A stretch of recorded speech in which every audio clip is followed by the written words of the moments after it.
In today's video, I'm going to teach you how to embed videos in Wix Pro Gallery.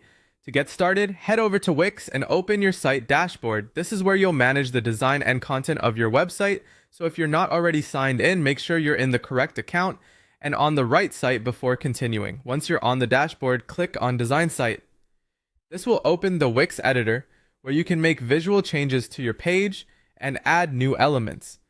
Give it a moment to load fully so you can clearly see the editing workspace. When the site opens in the editor, take a quick look around so you know where everything is. The main canvas in the center is your web page, and the tools you'll need are located along the left-hand side. This is where Wix keeps most of the options for adding and managing content. Next, go to the left side of the editor and click Add. This opens the panel where you can insert different types of content into your page, including text, images, shapes, and media.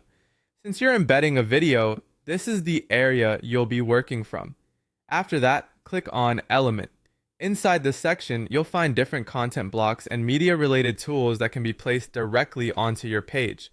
If your screen looks slightly different, don't worry. Wix layouts can vary a little, but the overall process is the same.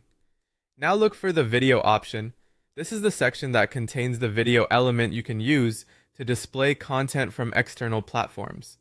Take your time here and make sure you've selected the correct video tool for embedding. Once you find it, drag the video element onto the page and place it where you want it to appear. You can always reposition it later, so just focus on getting it onto the page first. Try placing it in a section where it fits naturally with the rest of your design and leaves enough room for playback. Finally, paste your video URL into the designated field. You can use either a YouTube or Vimeo link depending on where your video is hosted. Make sure you paste the full web link correctly so Wix can load the video without issues. If you're using YouTube, the video should be set to public and embedding must be allowed, otherwise it may not display properly on your site. Once that's done, your embedded video should appear on the page inside Wix. From there, you can continue adjusting its placement and making sure it looks right within your gallery layout.